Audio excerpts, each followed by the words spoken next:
Understand what you're trying to say, and I would like it if more Republicans were like you.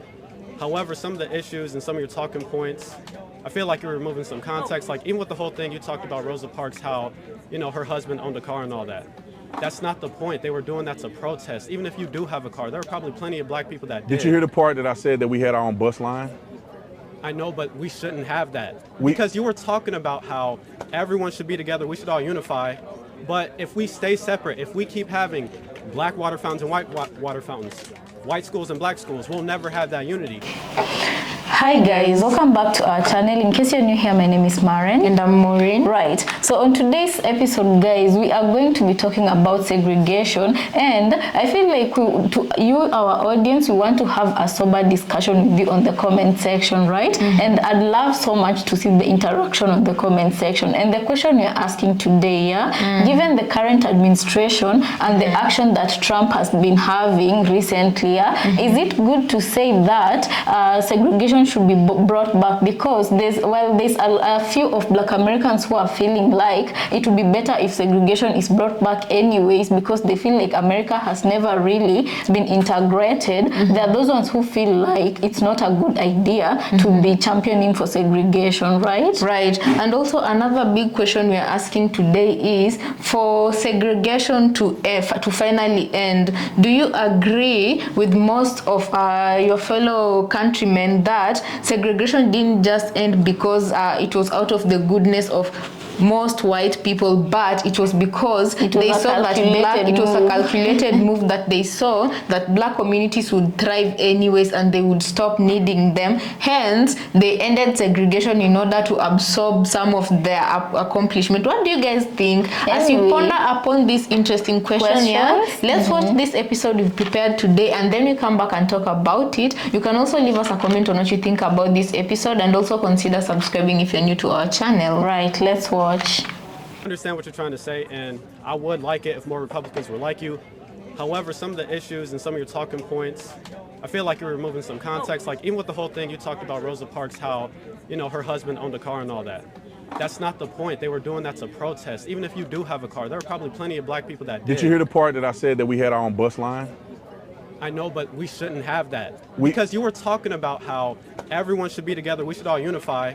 But if we stay separate, if we keep having black water fountains and white water fountains, white schools and black schools, we'll never have that unity. There's a difference between natural immigration or migration between the races and forced desegregation.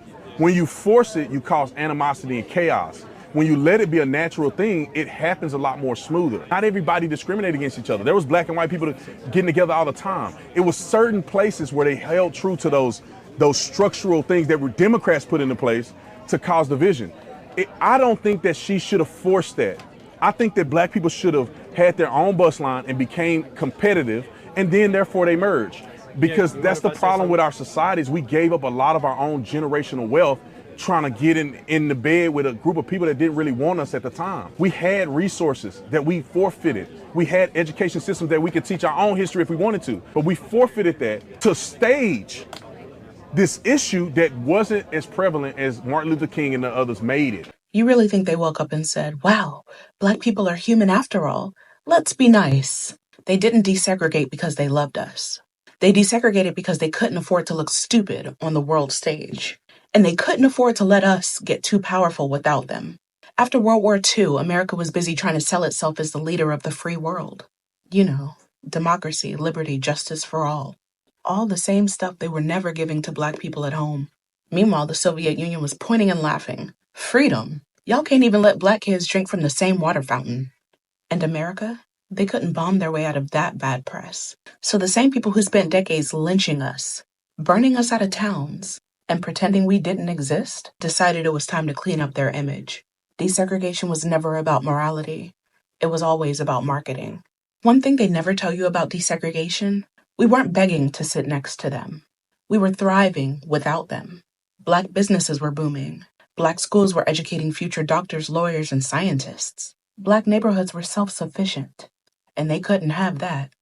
Because if we didn't need them, they couldn't control us. Simple math. But instead of congratulating us, they used desegregation as a way to bulldoze everything we built. Black schools shut down. Black teachers fired by the thousands. Black businesses starved out once the black dollar started flowing into white businesses. Yeah, they didn't integrate with us. They absorbed what we built and threw the rest away like leftovers. And today they have the nerve to ask why Black communities are still rebuilding. Because y'all didn't just move the goalpost. Y'all burnt the whole field. Desegregation wasn't a handshake. It was a hostile takeover. They didn't open the doors because they respected us. They opened the doors just wide enough to flood everything that we built and call it progress. So the next time somebody tells you to be grateful for desegregation, remind them that we didn't get rights because they loved us. We got them because we fought like hell while they smiled for the cameras. They didn't integrate us. They invaded us. And we're still rebuilding what they couldn't steal.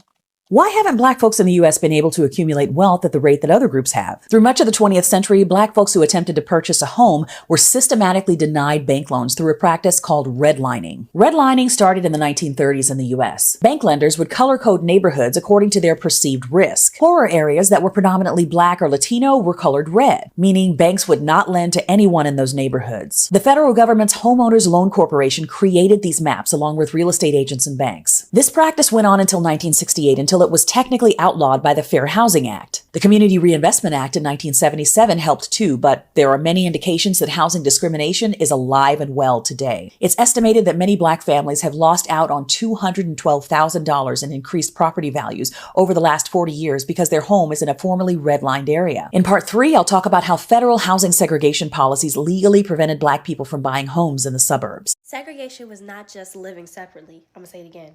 Segregation was not just living separately. Segregation was government-funded violence. I kind of see some people on TikTok a little, enthused about segregation being brought back, but I need people to understand that it was not just living separately. It was state-sanctioned violence. And as a rebuttal, they keep on saying, oh, we had our own banks, we had our own towns.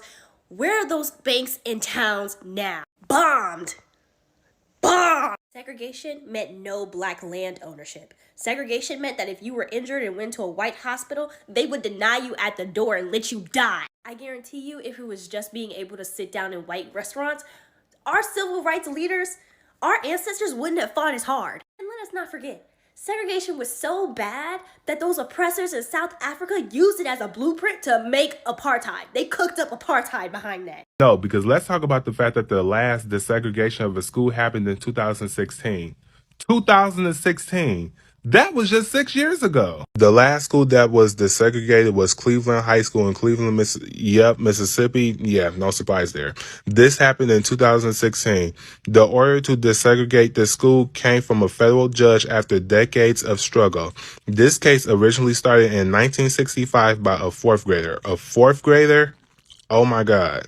The Cleveland School District was racially segregated for 5 decades, split into 2 schools, Cleveland High School that was attended by white students and Eastside High School attended by Black students. Bruh, and none of that made nationwide news, and I know for a fact it didn't, because I was in high school in 2016. So I remember that year like it was yesterday. So the fact that that didn't make no huge media news coverage is beyond me. Let's talk about the desegregation of American schools, tokenism, and what that has to do with Bravo. I went to an all-girls school for most of my education, and it was really small. So 35 girls, 30 to 35, predominantly white. And if I remember correctly, I was the only Black girl in my grade up until 6th grade. This school had a laudable goal, which was to integrate this predominantly white environment and to bring in students from other areas so as to allow for diversity. So in 6th grade, the school would bring in girls from the neighboring city. But what the school did was find these students, bring them to our school, and then stop. From my perspective, there was no real attempt at making those girls feel comfortable, making those girls feel welcome. There was no actual cultural diversity in place at our institution that enabled those girls to flourish. So in effect, what the school did was wanted to present itself as this really culturally diverse institution that really cared about diversity and really cared about inclusion, went and found girls that would enable them to tout those goals. And once the girls were brought into the school, they were kind of left to their own devices. I loved the school that I went to, so I'm not shitting on it, but I think I do want to point out the fact that ultimately what the school was engaging in was a degree of tokenism. Tokenism is the social practice of making some sort of symbolic effort towards cultural diversity, towards inclusion, particularly of race and gender, but not actually backing that up with anything that will sustain the people that you're bringing in. So this sort of faulty integration or tokenism is ultimately very negative to the students that you're bringing into the institution, because you're not providing them any sort of support. You're not providing them mentors. You're not providing them the structural ability to actually succeed in the school. You're really only doing it for selfish reasons. Always got the yappers in the comments telling me that this is a racially diverse country and all of the schools are racially diverse. Well, I will point you to a GAO study that found in 2021 that more than 1/3 of students, which is about 18.5 million people, go to a predominantly same race or ethnicity school. And this lack of racial diversity in schools is ultimately to the detriment of all students, right? To the girls that my school was bringing in and not providing support, that was obviously detrimental to them because they were not able to succeed in an environment that would have really kind of propelled them forward, right? But the impact on the rest of the school was that we just remained in this stilted, predominantly white environment that didn't have any diversity of thought, didn't have diversity of race or ethnicity. And so we were just kind of floundering in this static environment and not growing. And as I was talking about this with my sister the other day, it reminded me so much of 2020 and 2021 and Bravo years, right? In response to the murder of George Floyd, companies across the spectrum decided that it was important for them to publicly decry, obviously, racism and police brutality and the murder of George Floyd, but also to espouse to the country and to the world that they cared about diversity, they cared about employing all sorts of people. And one of the ways that Bravo did this was by integrating their predominantly white shows. If we zoom out, we see that Ebony K. Williams joined Roni. We see that Garcelle Bouvet joined Real Housewives of Beverly Hills. Sierra Miller joined Summer House. Vanita Aspen joined as a friend on Southern Charm, right? There was this sudden decision by Bravo executives to inject Black people onto the show, ostensibly a laudable goal. It was time for these predominantly white casts in 2020 and 2021 to finally have a Black cast member. Bravo very quickly created this harmful pattern. They would inject a Black castmate into a predominantly white show and not provide any of the structural mechanisms to enable that person to succeed. Each of those Black castmates were made to deal with micro and macro aggressions constantly. I can't imagine that they had a ton of Black producers on the back end supporting them. And they had to deal with a lot of racism and vitriol from the fandom. So again, Bravo injected these people into the show so that they could tout themselves as a racially diverse network and as a network that really cared about equitable portrayals of women on TV. But ultimately, they failed these women. Let's start with Ebony K. Williams, who joins the Roni cast in October 2020, the first ever Black cast member on Roni. She is immediately very upfront about her beliefs. She's wearing a Black Lives Matter mask. She is wearing an Exonerated 5 t-shirt.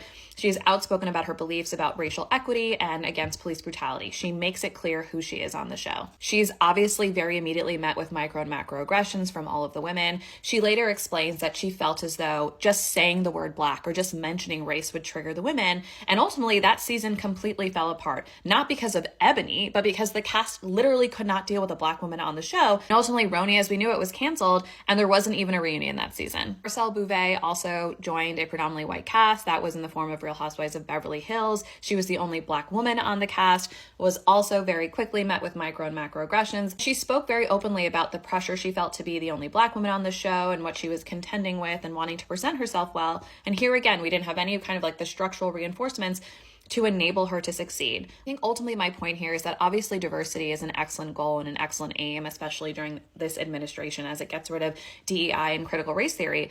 But it's also important that when you integrate shows or you integrate workspaces or you integrate schools, that you make those environments very hospitable and welcoming to the people that you're bringing in. It is not enough to say, we have a quota, we're going to inject one Black woman onto the show, and we're going to watch her fail. And you know what? We did what we had to do. We are a diverse network. That is not how things should go. Alright guys, welcome back. Let us know what you think about the episodes we just played. I feel personally I have a lot to learn, and today's episode just did that for me. And the reason why I'm saying this is because there's a sister who was speaking, the one with braids, who was talking about why she feels like segregation was ended. Yeah, why she feels like desegregation happened, and for her, she accuses America of absorbing what Black Americans had done, and she accuses them of having a hostile takeover on the Black Americans the moment segregation ended. And I feel like I do kind of get her point, because guys, I'll just remind you the reason why, if there's any palm colored person who's watching this video right now, I feel like you have to just sit down and understand where they're all coming from, because palm colored people have always been accused of having a hidden agenda, of when doing things, especially when dealing with the black community. And you see why this is happening is because even Europeans have a history of taking what is not theirs, renaming things, changing history, you know, all of that and happening. all this can actually be proven with things like Black Wall Street. It's not just us talking out of thin air. If there are any palm-colored people in our platform, that is, please just go and do your research before you start saying that we are lying or we don't know what you're talking about. Right. So the reason as to why it's said that they always have a hidden agenda, guys, I'll just talk about something that is not related to today's topic, but I feel like I have to mention because it's also kind of related. You remember when there was a point in time where interracial relationships were really frowned upon. It was actually illegal for a white person and a black person to get together, and even worse off, an outcome of that relationship was a taboo. Like, you remember when there was a time when if you're a black person and you have a biracial child, they'd look at you sideways, and people would just know, like, it was just an unspoken rule,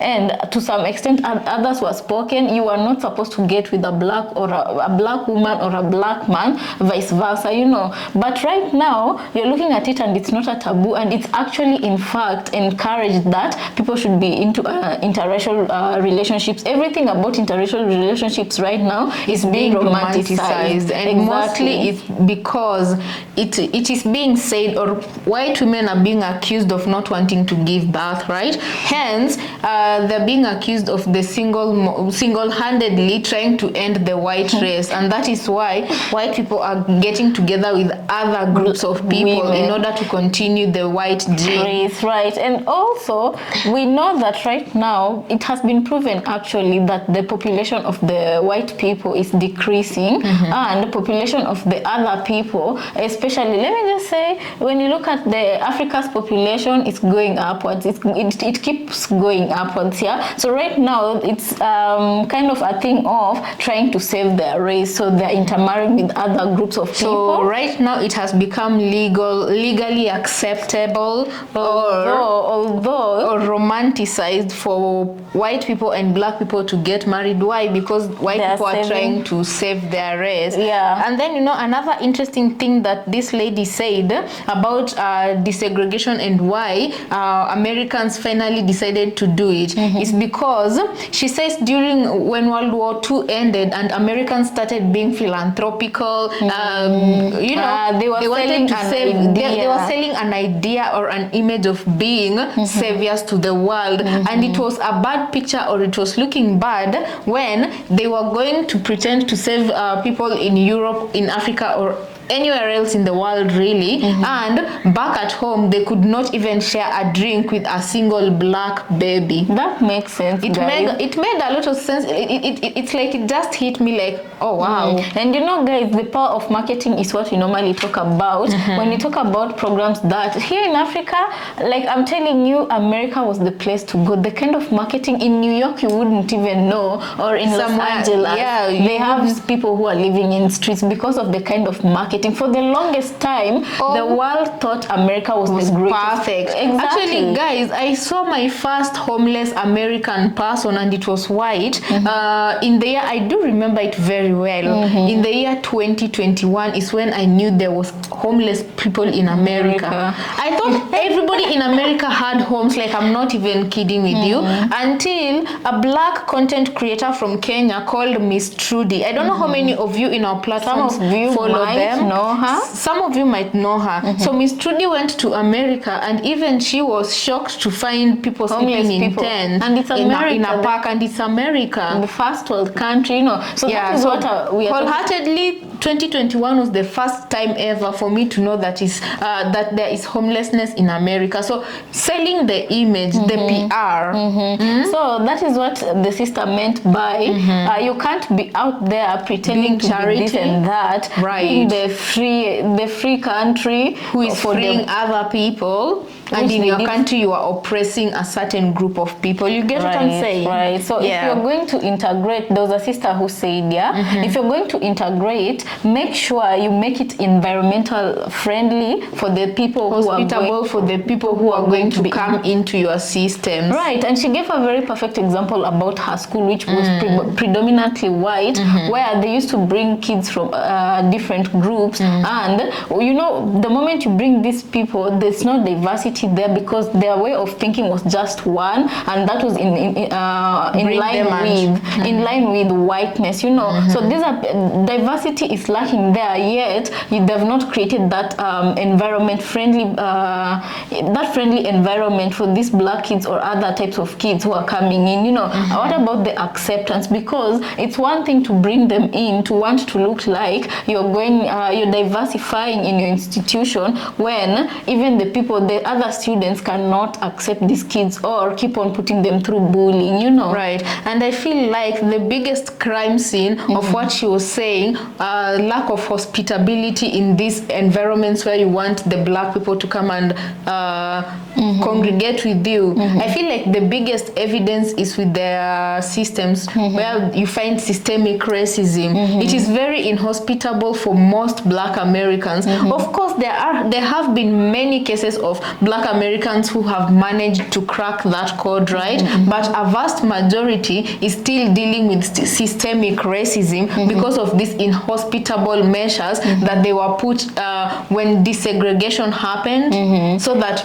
white people could continue benefiting from the system more than the black people. Right. As we said originally in the beginning of our video, we wanted to bring this debate here because there are some black Americans who felt like it would be a good thing to bring back segregation, because to them it's still happening anyways, only that it's not being given that name. So they should officially do it, put there for whites, only for black ones, so that they can know where they're not welcomed, while others feel like that would be a very bad thing, like the lady who talked and said if that comes back, then the white community will know where to target. If this place is just black owned communities, they'll know this is where they're dropping that massive thing.